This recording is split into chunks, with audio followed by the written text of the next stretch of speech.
नमस्कार, अंबिका रेसिपीजमध्ये तुम्हा सर्वांचे खूप स्वागत। आज आपण बनवणार आहोत झुणका। आपल्या महाराष्ट्राची ओळख असलेला हा झणझणीत झुणका बाजरीची भाकरी, ज्वारीची भाकरी यासोबत अप्रतिम लागतो आणि त्यासोबत जर फोडलेला कांदा, ठेचा व लोणचं असेल तर मग काय सोनेपे सुहागाच। आपल्या चॅनलला जर सबस्क्राइब केलं नसेल तर सबस्क्राइब करा व सोबतचे बेल आयकॉन प्रेस करून ठेवा। चला तर मग रेसिपीला सुरुवात करूया।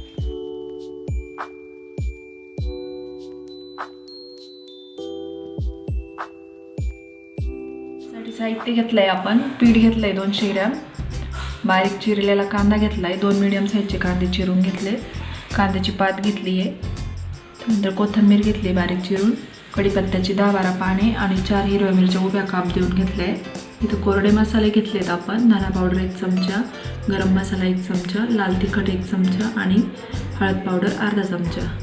फोडणीसाठी जिरे आणि मोहरी प्रत्येकी 1-1 चमचा घेतला आहे आणि यामध्ये 7-8 लसणाच्या पाकळ्या आणि आल्याचे 2 काप ठेचून घेतले थोडेसे आणि चवीपुरतं मीठ घेतलेलं आहे। इथे गॅस चालू करून आपण कढई ठेवलेली आहे आणि कढईमध्ये साधारण 3 चमचे तेल टाकून घेतलेलं आहे। आपण झुणका बनवतोय त्यासाठी साधारण आपली जी भाजी बनवतो त्यापेक्षा थोडंसं तेल जास्तच लागतं। तेल गरम झालेलं आहे, आता यात मोहरी आणि जिरे घालून घेऊया। मोहरी छान तडतडली पाहिजे। तर कढीपत्त्याची पाने, 4 हिरव्या मिरच्या, त्यानंतर आपण जे आलं आणि लसूण ठेचून घेतलेलं आहे ते पण घालून घेऊया।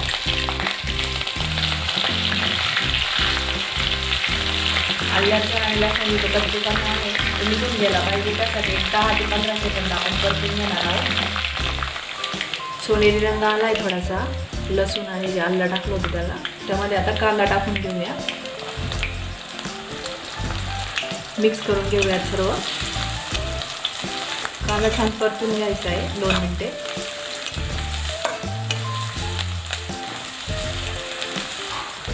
साधारण 2 मिनिटे कांदा परतून घेतलाय आपण। आता यामध्ये कांद्याची पात घालून घेऊया, मिक्स करून घेऊया। पात या ठिकाणी धुवून घेतली मी। पातीमुळे टेस्ट खूप छान लागते झुणक्याची।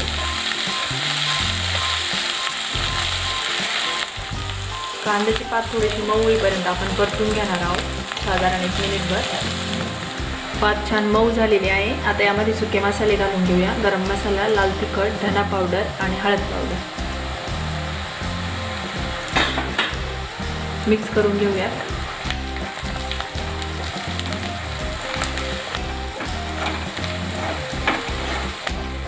यामध्ये थोडीशी कोथिंबीर घालून घेऊया, यामुळे टेस्ट छान लागते कोथिंबीर टाकल्यावर। चवीनुसार मीठ घालून घेऊया, मिक्स करूया। गॅसची फ्लेम एकदम कमी करून घ्यायची आहे आणि आता यामध्ये पीठ घालून घ्यायचं आहे। पीठ घालताना थोडं थोडं घालायचं, मिक्स करून घ्यायचं आहे।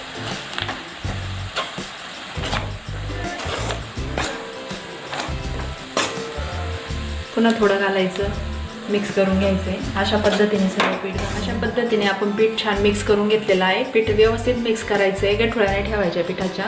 आता यावर आपण एक झाकण ठेवणार आहोत आणि झाकणावर थोडंसं पाणी घालणार आहोत। हे पाणी थोडंसं कोमट झालं की थोडं थोडं आपण त्यामध्ये टाकणार आहोत। गॅसची फ्लेम एकदम मिडियम ठेवायची आहे, लो टू मिडियम। पाणी थोडंसं गरम झालेलं आहे, आता यामध्ये आपण थोडं थोडं घालून घेणार आहोत।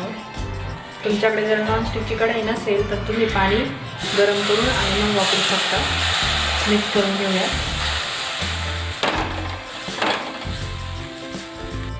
पाणी व्यवस्थित मिक्स करून घेतलेलं आहे। यावर झाकण ठेवून पुन्हा आपल्याला वाफवून घ्यायचे, चांगलं शिजून घ्यायचे आणि मधून मधून पुन्हा 2-3 मिनिटांनी उघडून थोडं थोडं पाणी घालून शिजून घ्यायचे। असं साधारण 3दा पाणी घालायचं आहे। 8 ते 10 मिनिट छान शिजू द्यायचं आहे झुणका। 3 मिनिटे झालेली आहे, पुन्हा आपण थोडंसं पाणी घालून घेणार आहोत आणि गरम टाकायचं, मिक्स करून घेऊया।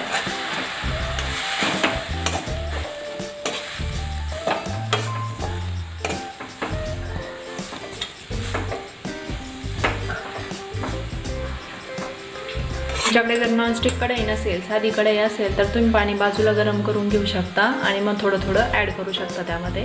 पण पाणी एकदम नाही घालायचं आहे, आपल्याला पिठलं नाही बनवायचं आहे, झुणका बनवायचा आहे कोरडा, त्यासाठी पाणी थोडं थोडंच वापरायचं आहे. झाकून घालून घेऊया, पुन्हा 3 मिनिटं शिजू द्या.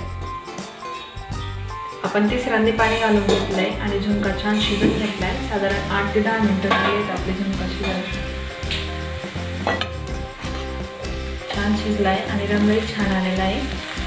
शिजलेलं कसं चेक करायचं आहे, ओला घ्यायचा पाण्याचा आणि असं पिठाला लावून बघायचा, हाताला चिटकत नाही आहे, म्हणजे आपलं झुणका शिजलेला आहे. आता गॅस बंद करूया. गरम झुणका तयार आहे, छान सुवास सुटलेला आहे, काढून घेऊया. एखाद्या दिवशी भाजीला काही नसेल तर तुम्ही अशा पद्धतीने झुणका बनवून बघा, चवीला खूप छान लागतो. अशाच नवनवीन रेसिपी बघण्यासाठी आपल्या चॅनलला सबस्क्राईब करून ठेवा व सोबत बेल आयकॉन प्रेस करून ठेवा. चला तर इथेच थांबूया, पुन्हा भेटूया अशाच नवीन रेसिपीसह. तोपर्यंत नमस्कार.